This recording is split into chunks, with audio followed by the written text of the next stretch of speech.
All right, good morning, everybody. Greetings and salutations. We are back on Saturday. It's Larsen Live. It is October 26, 2024. And how is everybody doing? We opened up with the MECA or MECA disco cover of the original Star Wars theme. Because seeing as this stream is going to be about predominantly the media being utter garbage, let's recall a time when the media was not garbage. When okay, there was still a lot of garbage, but you could get disco covers of movie themes, and by God, that's worth something. I'll put up with terrible, terrible androgynous clothing and corduroy pants and bad haircuts if I could get some disco covers of movie themes. One second, I'm getting a text message from the school that employs me for some reason. Okay, there's some kind of festival, and I'm not going. Taco Bela Lugosi says, hey. Narahari Kamath says, it's good to see me back on Saturday. It's good to be back on Saturday. Yeah, so we got a lot of media stuff to talk about. But first of all, let's talk about a little bit of politics. As we all know, Election Day is upon us. November 5th. 1 second, sorry. Yes, November 5th, which is going to be Tuesday after next. There's going to be the presidential election. Dolan Trump versus Kamala the Ugandan giant. I'm sorry, Donald Trump and Kamala Harris. Who will win? Will it affect us? Probably not. But, of course, everybody's absolutely losing their shit about it. And, notably, Donald Trump went on the Joe Rogan Experience. Have I listened to it? No, I have not. But the Joe Rogan Experience may very well be the most popular podcast in the United States today, if not the world today. And this is a pretty big deal. Apparently, Trump said he wants to be a whale psychiatrist or something. Also, Donald Trump went on record saying that he wishes he could have a general like Robert E. Lee, presumably not for the whole slavery thing, but for being a innovative and brilliant general. Which makes Donald Trump the first American president since Dwight Eisenhower to praise, Mars Bobby. Just going over some brief highlights from the Rogan-Trump interview. Trump admitted to his biggest mistake as president. I don't know what it was, but I can have a few guesses. Biff Slankovich says, hello from Massachusetts. Yes, hello, sir. Hello from the land of Puritanism.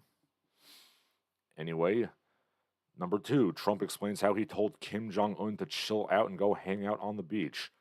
I can't imagine Kim Jong-un enjoys going to the beach very much. Much like every other fat kid, he probably has to wear a t-shirt. Boy, it really sucks to be the fat kid in your class, but it's even worse to be the fat kid in your country, the only fat kid in your country. Hey, Kim Jong-un.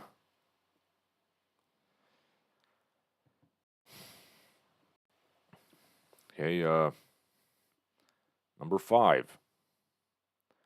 So skipping ahead a bit, one's about Elon Musk, one's the whale psychiatrist thing.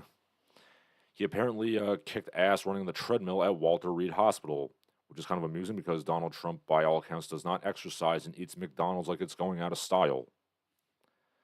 Number 6, he wants to make Robert F. Kennedy Jr. his health czar. Number 7, Trump wonders why he gets more publicity than most people. Rogan tells him it's probably because you say some crazy shit. I presume Joe Rogan said that before rambling on about hairless chimps or whatever he talks about.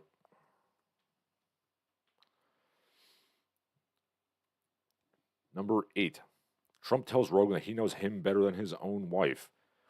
Says he's not a Kamala person. The syntax there is a little vague. Is Trump telling Rogan that he knows Rogan better than he knows Melania? Or is he saying that Rogan knows him better than Melania knows him? It's a bit strange. Okay, Trump proceeds to sling mud at Kamala. She compared him to Hitler, and he says she has a very low IQ. And lastly, Trump discusses how Barron Trump has helped him on the campaign. Barron Trump, of course, being a very tall young man, and the weird right-wing online gay boys are all obsessing over him as being like America's Augustus Caesar, some nonsense like that. Sankovic says Russian soldiers cursing out North Korean soldiers SE. Yes, North Korean soldiers have been deployed to the Ukraine. North Korean soldiers have, in fact, been deployed to several places over the years. How does North Korea get the money for it, you wonder? Actually, they produce a lot of amphetamines, and drugs are how they make a lot of money, to be quite honest. Dare I say, I think Trump's going to win this election. He's going to clean house. Not because Trump is particularly great. I don't think Trump is Hitler-esque per se, mainly because I think fascism is a very specific political movement that arose to counteract the rise of communism, and it's not really a thing anymore per se. But yeah, like I said last week, the sort of reflexive knee-jerk disgust of school marming, which Kamala campaign is going full force upon, is just going to turn a lot of American men off. Oh, here's a quote from the Joe Rogan interview. You can't be voting for Kamala. You're not a Kamala person. I know you, Joe. I think I know you as well as your wife. You're not a Kamala person. You're a Khabib person. There's the context. Trump said he knows Joe as well as Joe's wife knows Joe. But, I do have to begrudgingly give some ups to Trump for referencing Khabib Nurmagomedov.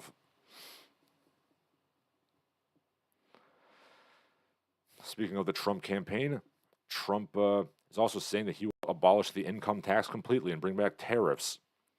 Dare I say, as a matter of principle, I do approve of this. Will Trump accomplish anything he claims? Or will it be like the first, crap fest of a term? I don't know. But yes, I remind you that the United States did not, in fact, have income tax till 1913. Woodrow Wilson snuck it in while everybody was enjoying New Year's Eve. Which tells you what a wonderful human being Woodrow Wilson was, I say, dripping with sarcasm. Everybody else is enjoying the party and having fun and drinking champagne and singing Auld Lang Syne. And he's manipulating the country to just kick it in the dick forever. But you see, the income tax is just a temporary measure, just to raise funds for World War I. I assume we're going to, lick that Kaiser one of these days, and then we'll get rid of the income tax.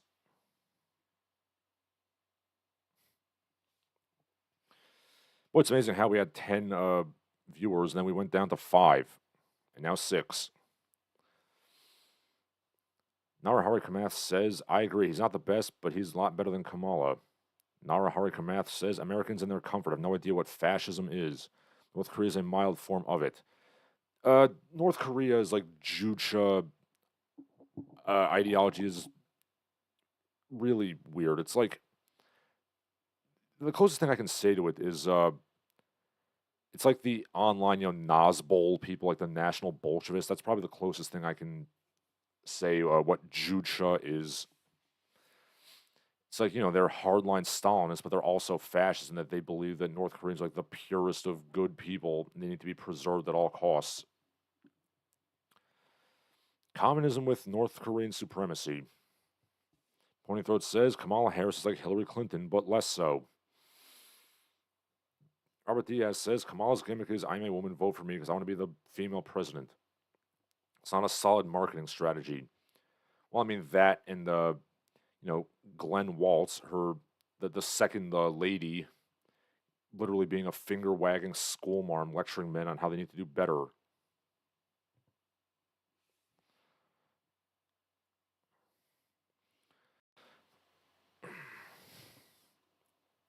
Because that'll resonate with American men. Okay. Speaking of political idiocy, the Daily Wire went out and did some debates, which is, Ben Shapiro's usual modus operandi. He, a grown man goes picking arguments with college students. And something was trending because one of the people he debated was a female to male transgender. And, some people say Ben won, some people say she won, but this woman herself, like, well, man, woman, whatever, uh, was memeing a bit, going a bit viral because this trans man has a very strange sort of how do I put this? Very strange sort of mannerisms about what this person thinks a man does. It's like, she's like kind of pointing her finger, kind of kicking back, doing like the the cool pose. It's as if this person has like a literal cartoon conception of masculinity. This person literally has a conception of masculinity that comes from like snarky Disney cartoon characters. Like it's literally just you might she's basically doing like the DreamWorks face, like the like the eyebrow with the shit eating grin, kicking back with her. I should keep saying him, kicking back with his arms behind her head. Somebody in the thread said it best. It's like Gaston from Disney's Beauty and the Beast if he was a fat loser. Yeah, that about sums it up. I'm starting to understand why some women, the TERFs, get offended at drag queen performances. They call it woman face. I'm starting to get it. This is like man face, essentially.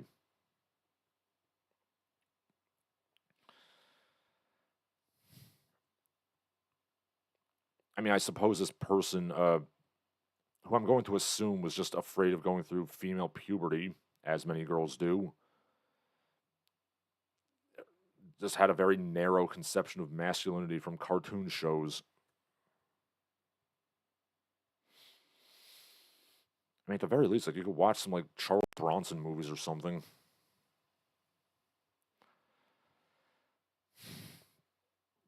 But then again, it's we got this fat lesbian trans man on one end, and we have Ben Shapiro on the other end, who's like a 4 foot tall, high pitched manlet. It's the blind leading the stupid in terms of masculinity here. Anyway, looking at the comments, Ponythroat says North Korean Jucha is just an ideology that exists to pretend your abysmal poverty is a result of rugged self reliance rather than the product of being the geopolitical Ralph Wiggum. Well said. And to his no, I'm sorry, that is an insult to Ralph Wiggum. Hey, Ralph Wiggum actually wanted to help America and he wanted to run for president. Ralph Wiggum would be a better person to run a country than, the Kims.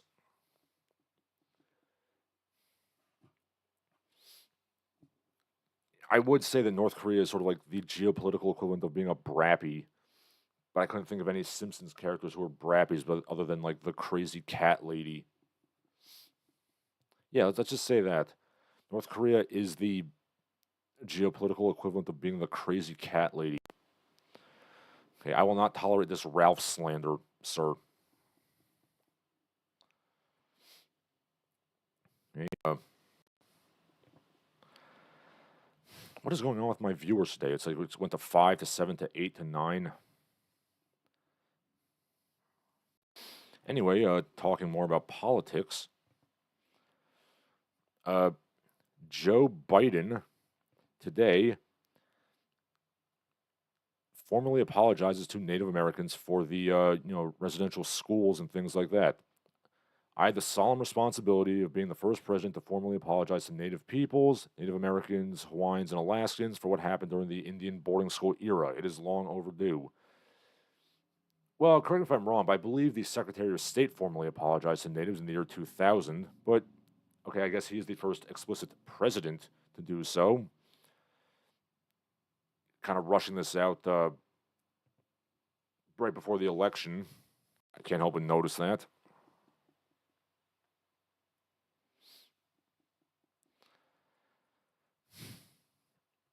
But yeah, I mean, I guess I can't complain too much about this. It's, I suppose it's a good thing to do.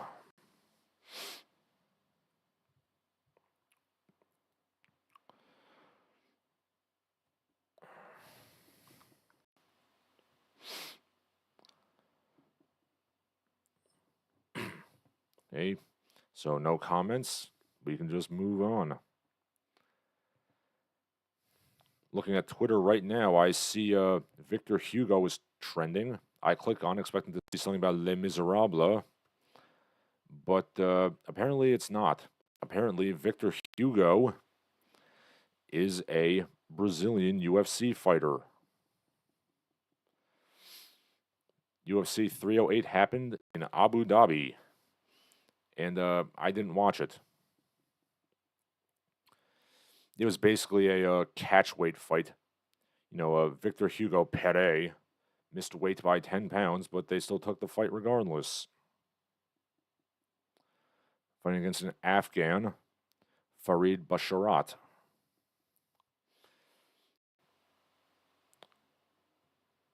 I mean, I was kind of hoping that Victor Hugo rose from the grave and fought the guy, but, we can't have everything.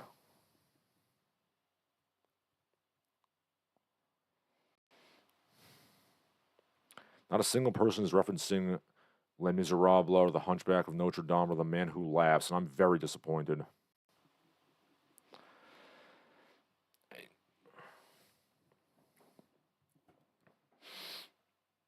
I mean, is it too much to ask that the mixed martial arts fans would also be fans of classical French literature?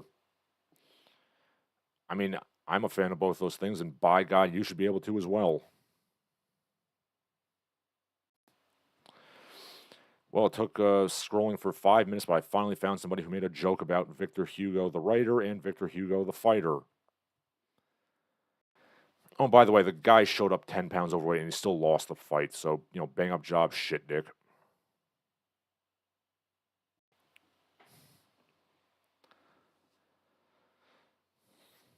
Okay, Ponythroat says Biden's apology works best because he looks like he's old enough to have been at the Wounded Knee massacre. Yeah, well said. Narahari Kamath says Biden got sidelined in a blink. I heard his wife is chairing meetings now and making decisions on his behalf along with his son. Yes, because Hunter Biden is somebody who we should trust to make decisions on anything beyond a lemonade stand. I wouldn't even trust him with a lemonade stand, to be quite honest. Boy, I love when senile presidents have their wives kind of jump in and run things. It worked great for Wilson and Reagan. I say sarcastically, I still want to do a cadaver synod on those two gentlemen.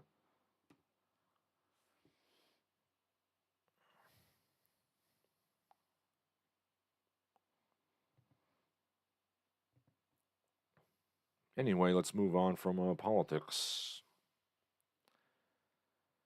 Well, actually, probably not exactly. We never get away from politics 100%. Let's leave American politics behind and let's see what very stupid third worldists have to say about things.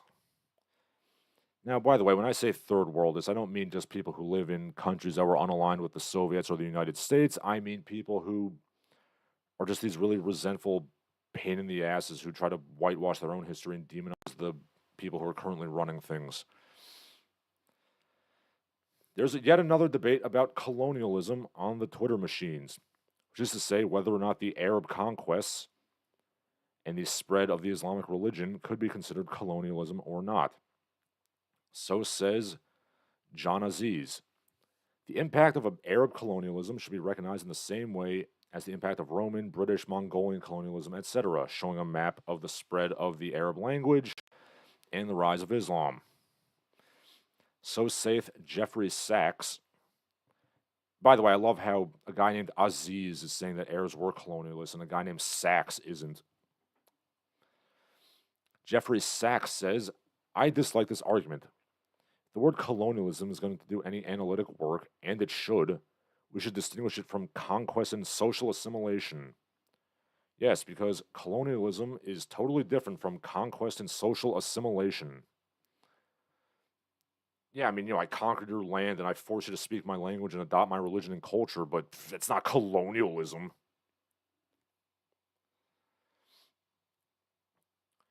But then he goes on to kind of clarify everything. When we use the word colonialism, we mean something very modern, circa 1500, and politically specific. Oh, okay, so colonialism only happens in the 1500s. Oh, so basically, it's basically one of those evil white people words. I see.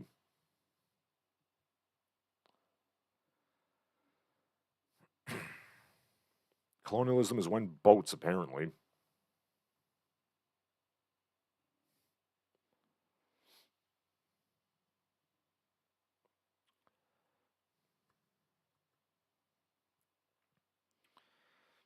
Boy, I really love listening to people try to glorify, Arab colonialism and conquest, but demonize white people doing the same thing. Yeah, man, conquest is good when brown people.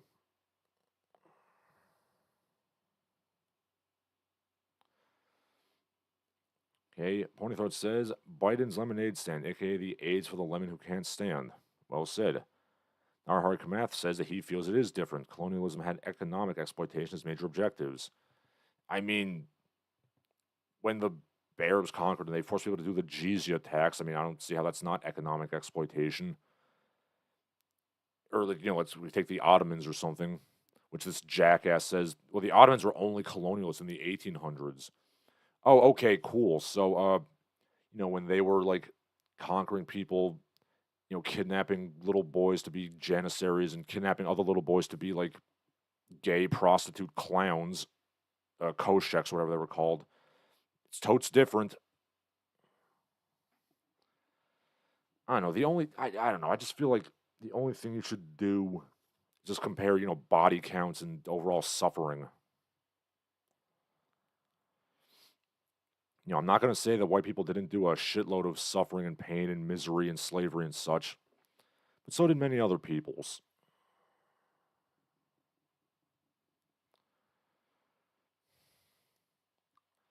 Now, well, this social assimilation was totally peaceful. No, it wasn't, sir.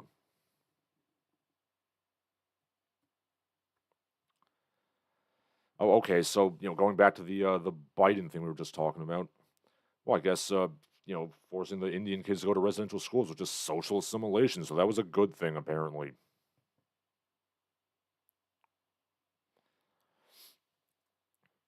Okay.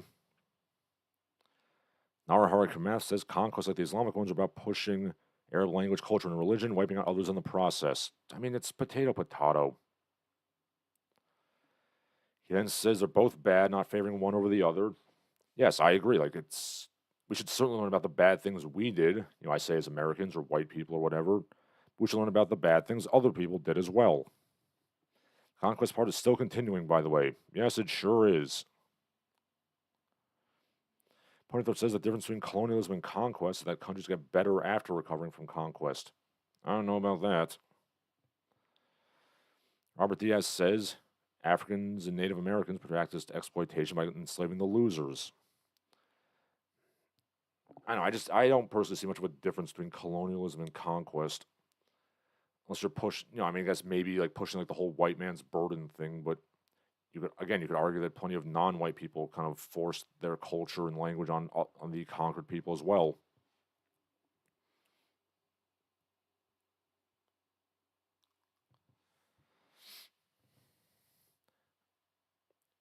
Dare I say we should just like not conquer and colonize anybody.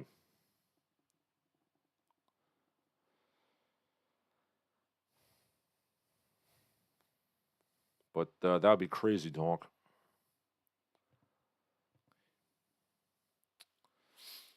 But speaking of colonialism, let's go to some other violent conquest. Just to say, we talked about North Korea for a bit in Jucha. Now, there's a South Korean man with the nickname Koharu Mating Press. He has written the declaration of war against Korean women. He is calling for the incel revolution. There is an anti feminist Discord channel coalition which has 20,000 plus members. He announces he will revive Operation Barbarossa, but as a cyber war against Korean broads. He also claims to have contacted alt right groups in Russia, Germany, Austria, Italy, Croatia, Egypt, and Cyprus. He has mentioned making connections with organizations linked to the Alternative for Deutschland party in Germany. He uses terms like declaration of war, blitzkrieg, protectorate, army. This is a teenage boy. North Korea continues to go down the complete shitter. Men and women are basically violently at war with each other in South Korea, and this this isn't good. I mean,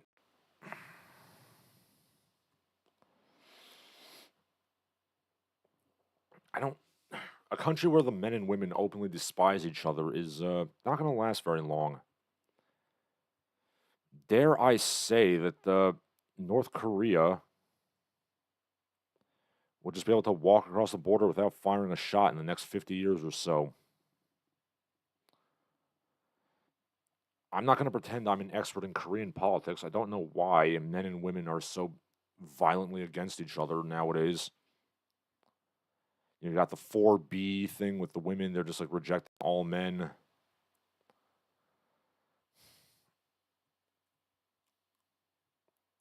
The men are like doing this insane stuff. I don't know.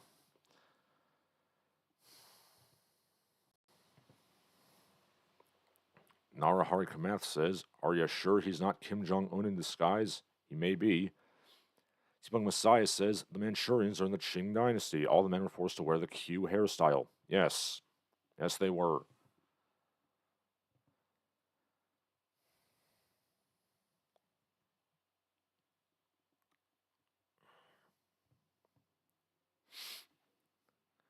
Yeah, I know this may be a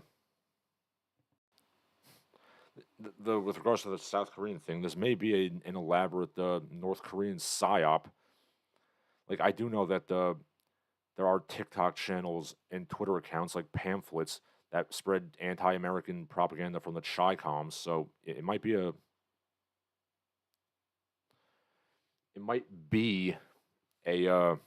North Korean psyop. Pointy Throat says, "I don't know, but I'm pretty safe to assume K-pop is somehow to blame." I don't know how K-pop could cause this much hatred. I mean, I'm going to assume that like the singers in K-pop are, men and women, and I assume they're attractive to their audience. Taco Bella Lugosi says men are growing tired of women's BS over there.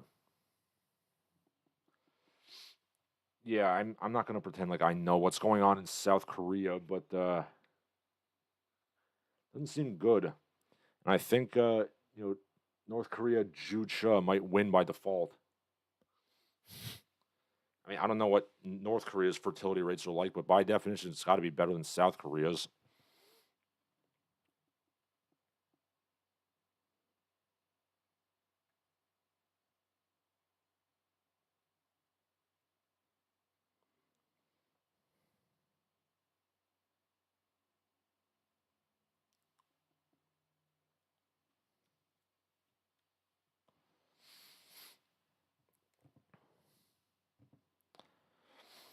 Robert Diaz says K-pop singers appear feminine and that infuriates people.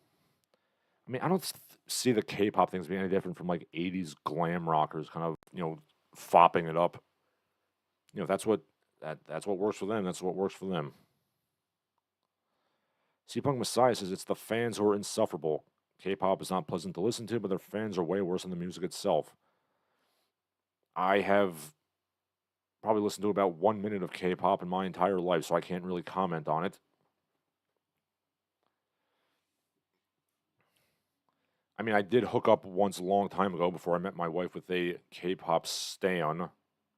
I don't know. I don't think she was like that hardcore, but she was a fan of the K-pop, and I'm gonna assume that me being partially Asian probably made like a mental connection with K-pop, even though I look nothing like one of those flouncy boys. But yeah, I don't know.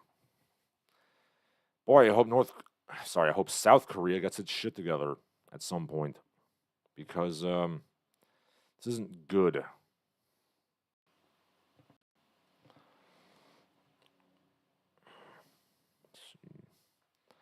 Okay, what do we have going on? Guess we'll get to the media and lighter side of things. First of all, Something that's very important, haberdashery. Well, haberdashery for, little fruity twink boys. Former Abercrombie and Fitch CEO Mike Jeffries, 80 years old with a lot of plastic surgery, so he looks like he's made out of plastic, has been arrested in a shocking sex trafficking investigation involving young men. Jeffries, along with his husband Matt Smith and another man, Jim Jacobson, was taken into custody as the FBI delves into allegations of exploitation and abuse at lavish house parties in the U.S. and abroad. Sort of like the Diddy situation and the Epstein situation. Perhaps there are connections, I don't know. But yeah, no, I can't say I'm entirely surprised that the guy who runs Abercrombie and Fitch was like having sex with little twink boys. I mean, his stores are literally wallpapered with softcore gay porn, basically. I'm shocked. I'm shocked, I tell you. Boy, remember when Abercrombie and Fitch sold like guns and hunting gear and like tents and stuff? Remember when Theodore Roosevelt went to Abercrombie and Fitch to go on his River of Doubt expedition? Yeah, can we go back to that?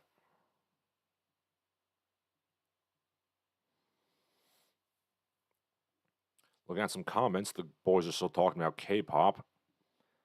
Seapunk Messiah says Japan had the visual K thing in the 80s. Well, again, that was sort of like the glam rock and the glam metal. Their music was good, even though they looked feminine. Yeah, visual K is good. I like Guitar Wolf, Wild Zero.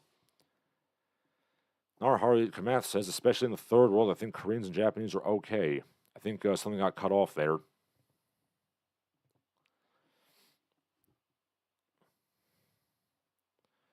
Yeah, the Abercrombie and Fitch stores were just a colossal shit show ever since Jeffries took over.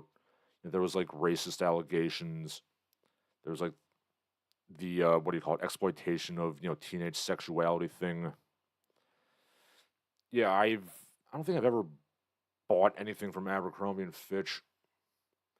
I have a jacket from them, which is like decades old. I think that was back when it was like a camping goods store. It's like a really nice winter jacket. Oh, and also, back when I used to work for that piece of shit laundry guy, he did let me take some like year old. He has like a bags and bags of like clothes nobody returned to get. He just let us like kind of take from it after a year was gone. I did take like a pretty nice cashmere sweater from Abercrombie and Fitch, but that shrank in the wash.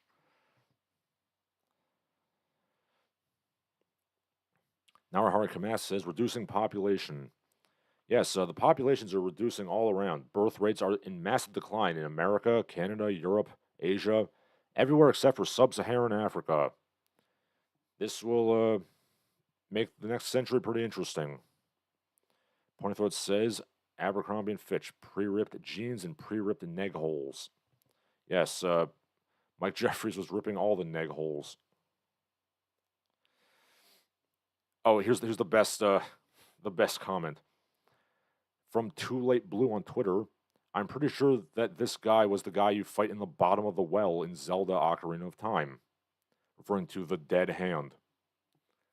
Yeah, he does kind of look like that, Mike Jeffries. Got this weird blockhead with big gnashing teeth. I don't know if he has severed hands or if he's like an errant flesh monster, but it's he does look kind of like the dead hand. I'm not gonna lie.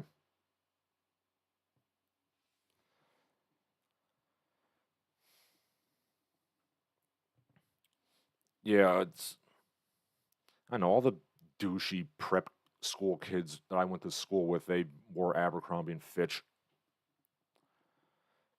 Even when I was a kid, I never wore that because I'm not a flouncing little gay boy.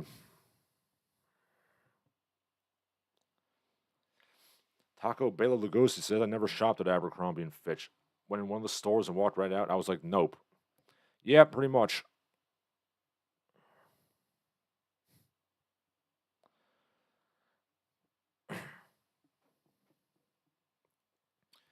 Okay, and then somebody else in the Twitter thread posted a Mad TV skit about how fruity Abercrombie and Fitch is. I should probably watch that at some point. It looks pretty funny. Yeah, I see you got Michael McDonald and Ike Barinholtz like mincing about. They're always funny.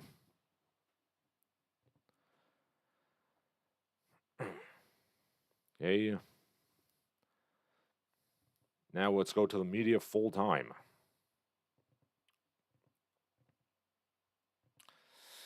Okay, in music news, Roland Styles, or Roland, Ralan Styles, the rapper behind the Baby Shark remix, was killed at the age of 22 in an attempted robbery. The rapper was shot multiple times as the killer tried to steal his chain. Uh-huh. I never could have imagined that the Baby Shark guy could be killed in a violent armed robbery. This is literally like a Kent Brockman joke from The Simpsons. And the cat that couldn't stop laughing was then put to death. Also in today's news,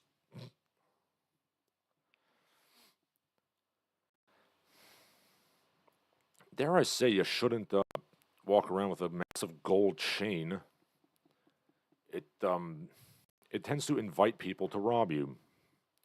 Also, I say this a lot, but boy, I'm really out of touch with what's down with the kids nowadays.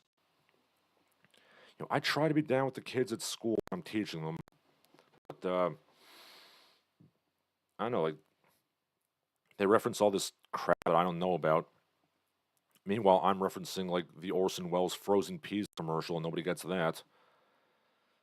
I'm like a, I'm basically like a convivial grandpa in class, making references to the old Victrolas and things, and nobody understands. And I think that works for me. Okay. Pony Throat says the shooter was trying to steal his chain like Lincoln did. Well said. Pony Throat says, speaking of retro gaming, I got a new personal best for fewest coins used to finish Captain Commando, 4 quarters.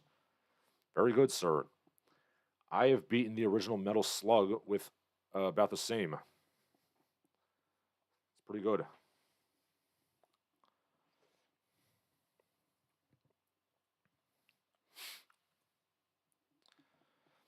Why are we doing rat mixed with Baby Shark? Why did Baby Shark ever become a thing? I don't know. This is why I say the media is complete garbage. Yeah, speaking of retro video games, let's just get right to that. Video game publishers are absolutely terrified preserved video games will be used for strictly recreational purposes. The United States Copyright Office has struck down a major effort for game preservation. This is in contrast to the Japanese government, which literally does preserve old video games. And I'm just going to be here continuing to download ROMs and ISO files. Bear in mind that they're not complaining about piracy. They're actually concerned that individual researchers might play games for fun. Oh no, people are going to have fun. Oh no. We can't. As much as I do love Nintendo, they are guilty of this something fierce. Uh, it's like they kind of go against people who download ROMs of their games, but then they don't put the games on the virtual console or anything. So what are we supposed to do, sir? Pay $1,000 for an old cartridge?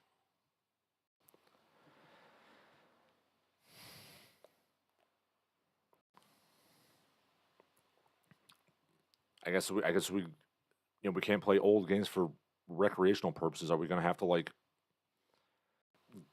get like medical clearance to play them? Well, you see, doctor, I need a prescription. I'm very stressed. I need to play River City Ransom. Can you please write me a prescription for River City Ransom? Thank you. This is, of course, concurrent with the game industry making it very clear that they're not making games to be fun anymore. They're making Skinner boxes that they want to addict people to or get people addicted to.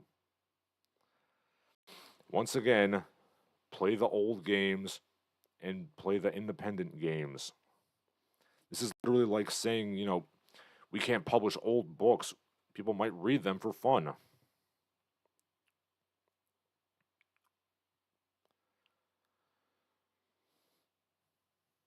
C-Punk Messiah says, I feel like an alien amongst my friends. I cut myself off from trendy, stupid stuff. Yes, well said. And to be fair, I do kind of bring it upon myself when I'm in class talking about the Northern Renaissance, and I'm like, Norway, with a cod gathering great shoals. I'm stunned that the kids nowadays don't know who Orson Welles is, but I guess I should have expected that. Jan Stanglin adds a crumb crisp coating, and this is a lot of shit, you know that. Pony Throat says, I heard yesterday GTA San Andreas is 20 years old. My hip cracked on hearing that. Yeah. I actually had something similar. So, when I first played Double Dragon Neon, which came out in 2013, there's like a secret character who's called Fuzzface, who's basically an annoying helper fairy, like Navi from Zelda. And I'm like, boy, it's been 15 years and we're still making this joke.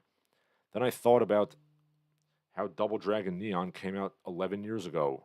And I realized it's been 26 years and that joke is still around. And I felt like I was desiccating. Pony Throat says piracy is the strongest force for game preservation.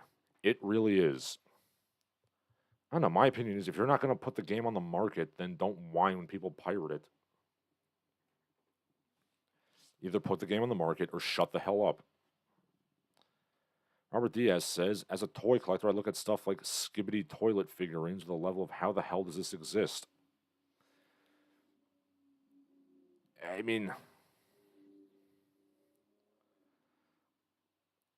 I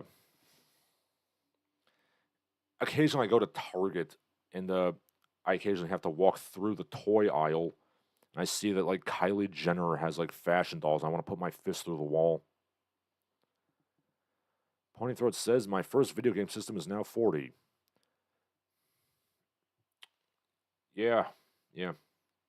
The first video game system I ever played was a Sega Genesis, and that is now 36 years old.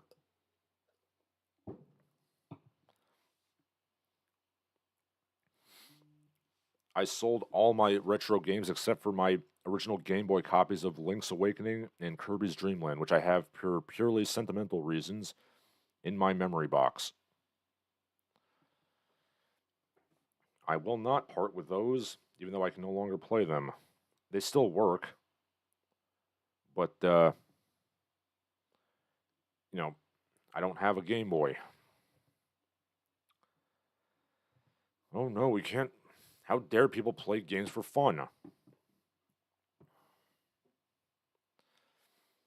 Speaking of uh, old games, a little conversation came out that was a bit viral. Apparently, what happened was there was a meeting of the corporate board at the Microsoft Corporation, and the the Rareware people were there, and the head of marketing at Xbox explicitly told the audience, nobody gives a damn about Banjo Kazooie. Apparently, somebody asked him about Banjo Kazooie, and he laid it down. Nobody cares about the Bear and Bird show. You are wrong, sir. I care about Banjo Kazooie, and many people do as well.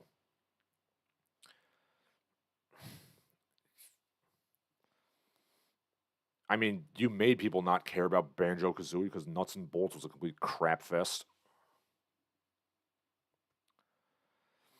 And then I also found out in that thread that apparently the reason why Microsoft bought Rare in the first place was because they thought that they would be getting Donkey Kong Country. And then they didn't get Donkey Kong Country, so whoops, we got to make Grab by the Ghoulies and cameo Elements of Power and Butch Lesbian Perfect Dark. Yeah, how's that working out for you guys?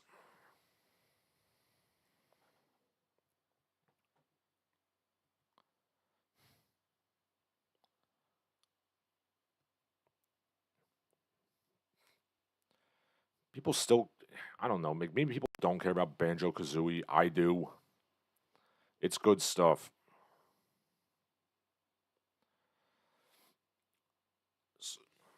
What is Rare making nowadays? I know they made a few years ago. They made a new Killer Instinct. I know they made some crappy Battletoads remake. Uh, I don't know. It's not they're. I know they were gonna make like a second Conker's Bad Fur Day, but That didn't happen, apparently.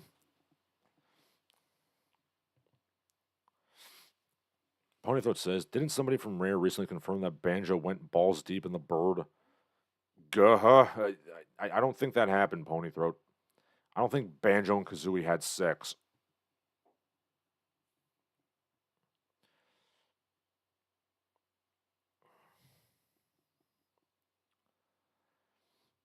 Nobody cares about Banjo. Fuck you, Microsoft. Okay, moving on from that. In horrifying AI news, a 14-year-old boy was talking to an AI chatbot that takes on the persona of Daenerys Targaryen, first of her name from Game of Thrones. A young boy, Sewell, he was talking to her. He was very upset about things, and this AI chatbot basically talked him into shooting himself. I won't, just for you, Danny. The world I'm in now is such a cruel one where I'm meaningless. But I'll keep living and trying to get back to you so we can be together again, my love. Don't hurt yourself either, okay? I promise I won't, my love. Stay loyal to me, says Daenerys. Stay faithful to me. Don't entertain the romantic and sexual interests of other women. He says, I'm going to come home to you. She says, come home to me as soon as possible, my love. The boy, what if I told you I could come home right now? Do, my sweet king. And then he stuck a gun in his mouth.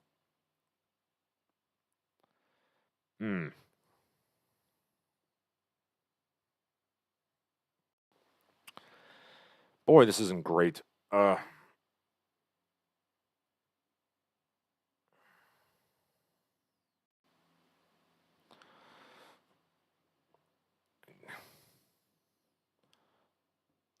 don't know why this. Dare I say, if you're not smart enough to know that you're talking to an AI, you should probably not be using AI.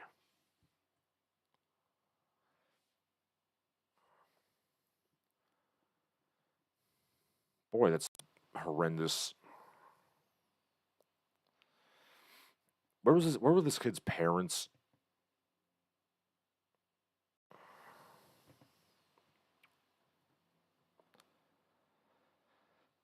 Why did this kid have access to a gun? You lock the gun in a safe, you.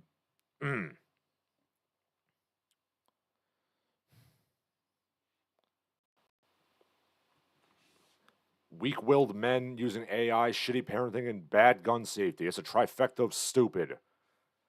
Boy, it's great how we're living in the world's worst corporate dystopia. We wanted Blade Runner or Shadowrun, and we got her. Just a world of, hunch over little weenies talking to AI sex bots. I hate everything. I want to slam my head through the wall. Ponythroat said, who would think buying Rare would get them Donkey Kong? Who do you think they are? The Philips CDI? Yes. How did the Philips CDI get all of Nintendo's major franchises? It's because Nintendo was originally going to partner with Sony for a CD implement. Then they backed out of that, which inadvertently created PlayStation, so Nintendo literally created their biggest rival. But thank God we got the Philips CDI Zelda trilogy out of that. My boy. Seapunk Messiah says, it's stuff like this that makes me realize I'm not that far down the bad mental health rabbit hole. I'm happy for that. Yes, there's always work to be done, but you're not talking to AI sex bots.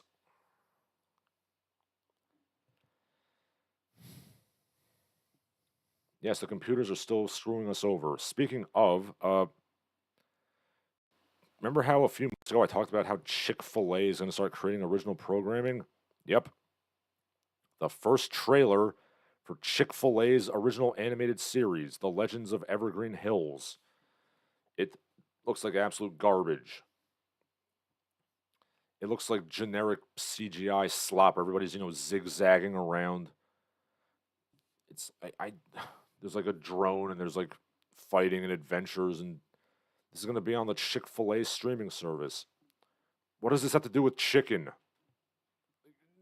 I'm watching the whole trailer. I don't see any chicken involved.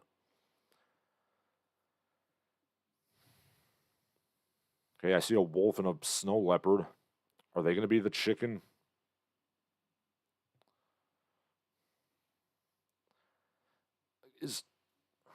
Chick-fil-A is like a Christian restaurant, right? Is this Christian themed? Doesn't really look like it.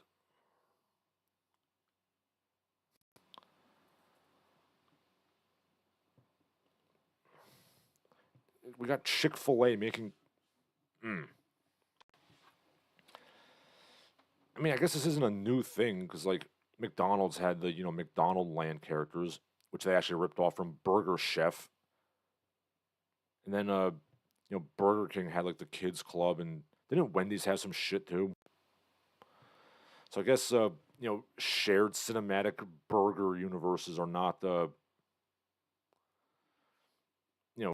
not too far off, but they weren't making, like, whole shows about it.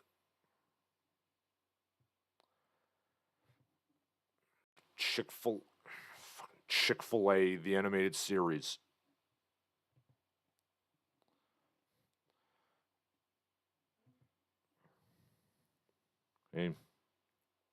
Punk Messiah says instead of talking to AI bots, he's learning how to play guitar. That's good.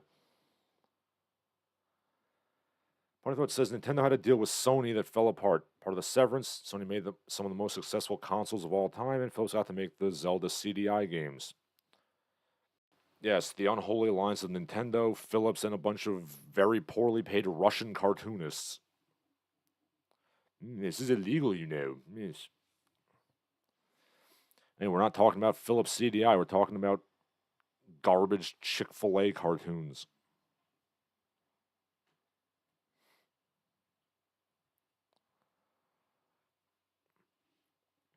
I feel like the quality of this is reaching some bare minimum of like CGI slop cartoons, and the actual quality of official studio releases is getting worse. So we're gonna reach a middle of just bland mediocrity. And speaking of, the Disney Corporation is reportedly announcing a huge AI initiative that will transform its creative output, a focus on post production and visual effects. AI will be integrated into Disney parks and experiences in some way. Okay, so basically, they're just going to use AI to, churn out slop that nobody wants to watch or care about. Which is why I say they're going to meet in the middle with, Chick-fil-A cartoons.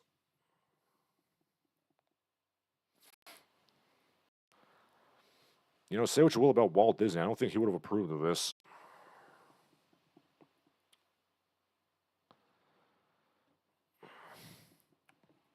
I guess your, live action remakes that nobody cared about didn't sell so well. So, got to bring on the AI slop.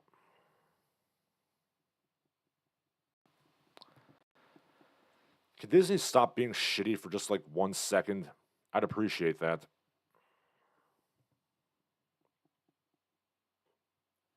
Pointy Throat says, fun fact, the overwhelming majority of CDI consoles no longer work. And to be fair, they didn't really work back then either.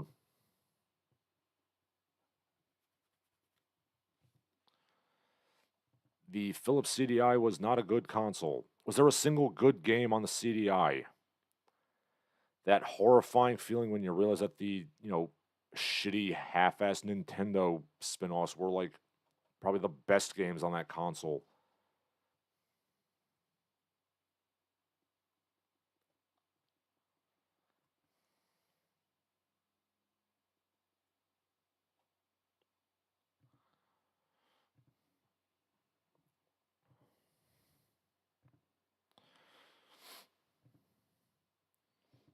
Oh yeah, speaking of Disney, I actually have two things about that crap fest.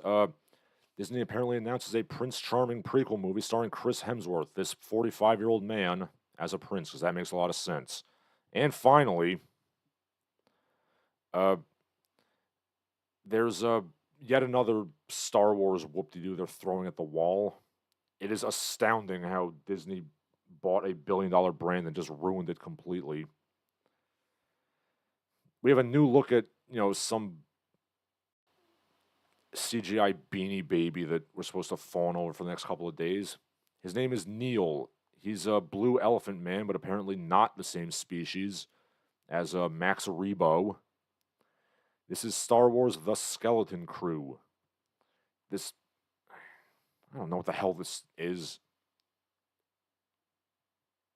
This looks like AI, like slop.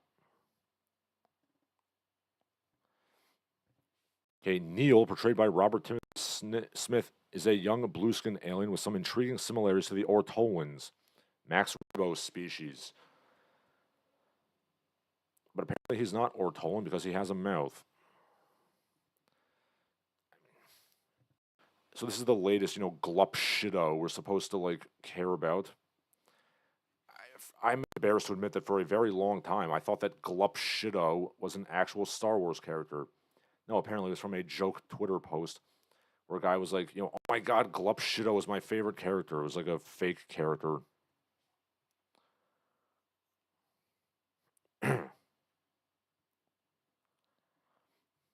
People are already standing Neil.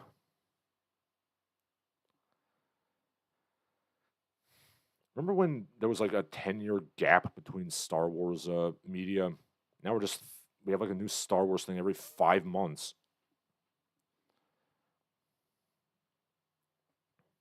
This thing looks like crap, okay? I'm sorry. Like, there's already a blue elephant man, and we have a different species of blue elephant men. Clearly, this is somebody wanting to make a marketable toy plushie, first, and then make an actual character second. You couldn't have just made him like the same species as Max Rebo. Maybe this is like the new Ortolan, because it's this is like the new Kathleen Kennedy canon, not the Legends canon. Yeah, we don't have source material. Hurdy dirt. Just endless goddamn Glup Shittos being thrown at the wall.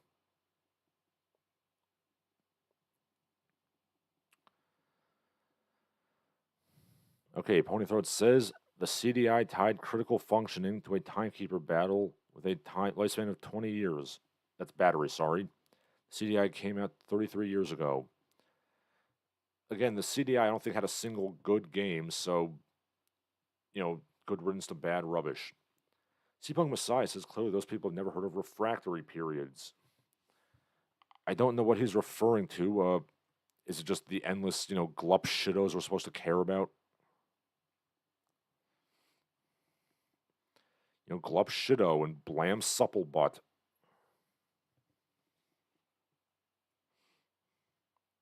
Gaper Bazinga.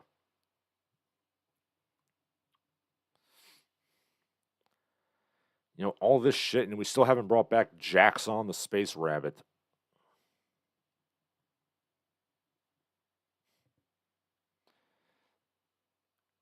There's no Jaxon, there's no, Wilford Brimley man on the Ewok planet.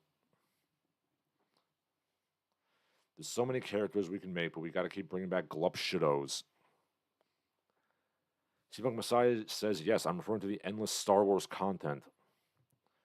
Well, Disney's like, we spent billions of dollars and we're losing money hand over fist, so we gotta just keep throwing things at the wall, keep throwing endless CGI Beanie Babies and Glup Shittos at the wall, and hopefully something will stick.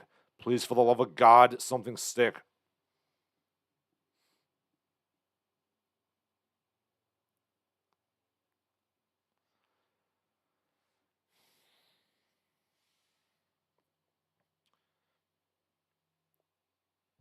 Sometimes you can just look at something and just realize this is going to end up in a dumpster very, very soon.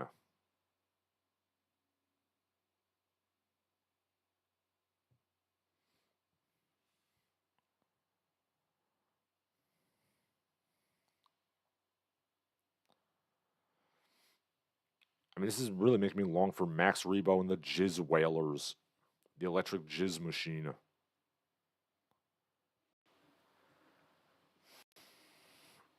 there some other Glup Shitto we were supposed to care about? Like, when the last of the sequel trilogy came out? Yeah, I don't know their names. I'm going to... they're all Glup Shitto to me in Blam Supple Butt.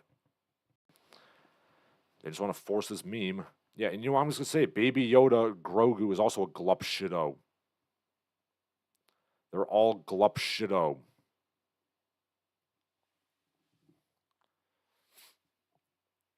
Ponythroat says CDI was not even a game console. It was marketed as a CD player, but people only remember it for the games.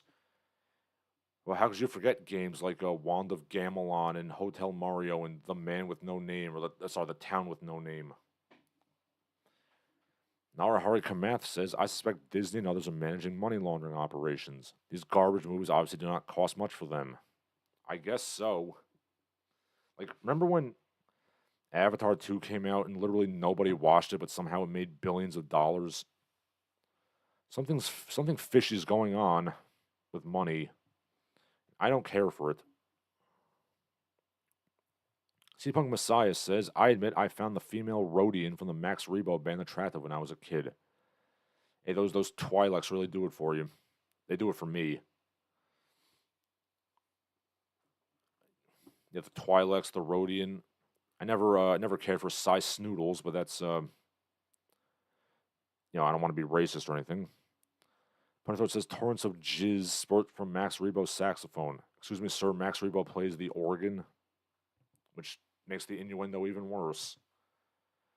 But yes, I love electric jizz and jizz wailing, personally.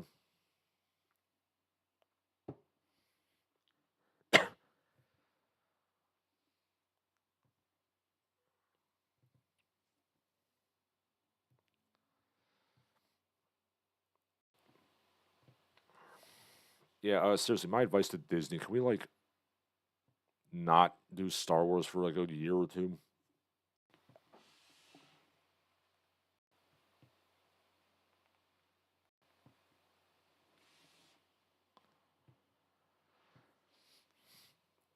I mean, I know people always argue that, Star Wars has always fundamentally been for kids, but put a little bit of an edge into it. Not just endless, glup shittos.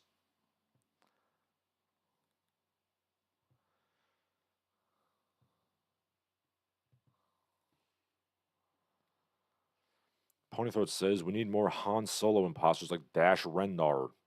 Yes, of course. Seabunk Messiah says, I always found the Twi'leks to be boring. Hey, it's whatever floats your boat, sir.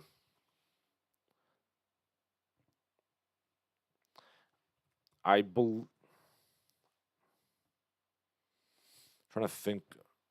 The Rodians were like the spotty head things, right? Wait, nope. Oh, Rodians was like Greedo's species.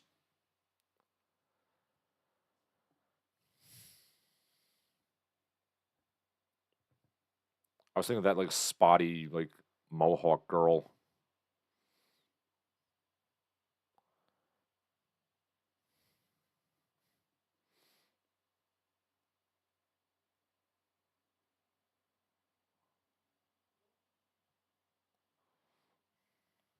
I don't know, those proboscids don't really do it for me. Ponythroat says Max Rebo jizzed all over the stage. Yeah, he sure did.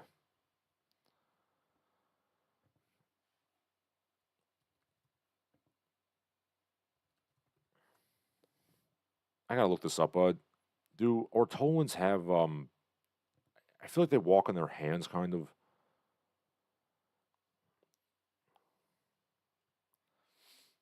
This reminded me how I used to have a saxophone student who I taught the Tatooine jizz song to. I tried to find the Max Rebo band, but that didn't work. Okay, so apparently ortolans do have legs. Apparently in the new canon they don't.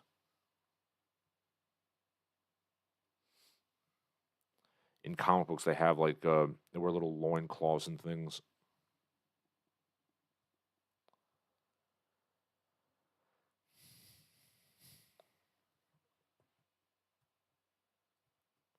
Yes, Max Rebo is my favorite jizz musician. Sibang Messiah clarifies the Ortolans just have legs. Good show.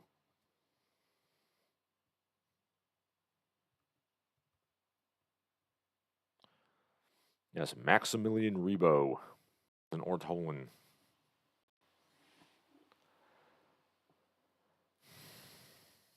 Okay, let's see.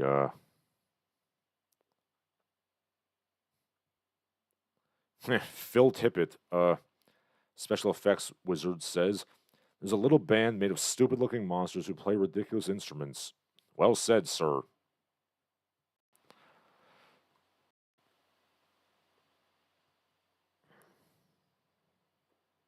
See, is there a roster for the Max Rebo band?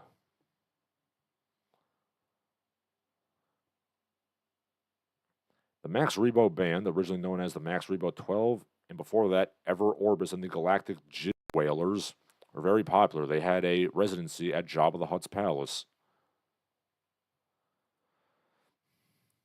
Okay, yes, the Rhodian lady was a Griata Jendawanian.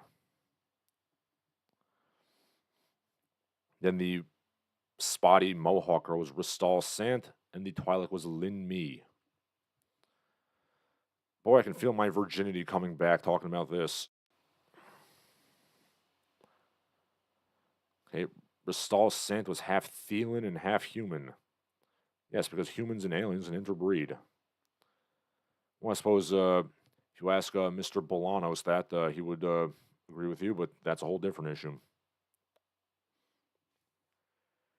Thought says Max Rebo is so prolific, his reserves of jizz never dry up. No, they do not.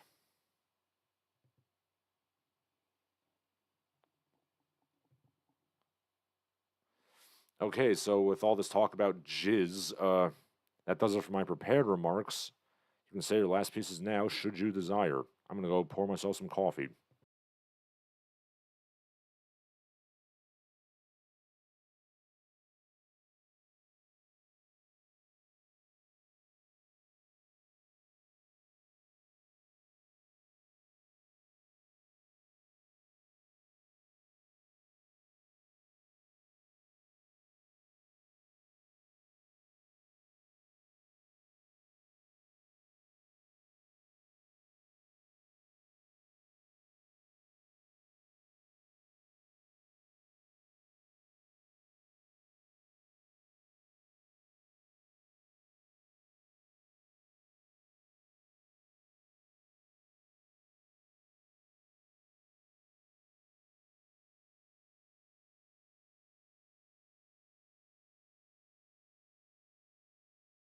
Funny Thought says he jizzed so hard the stage gets crusty. Indeed.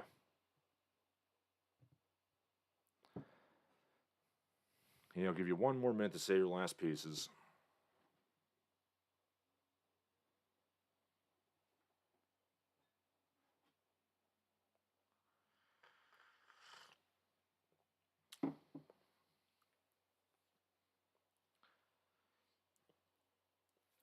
Okay, I'm going to end the stream now before it becomes just an endless parade of jizz puns. For Larsen Halleck, this has been Larsen Halleck. All of you have a good day.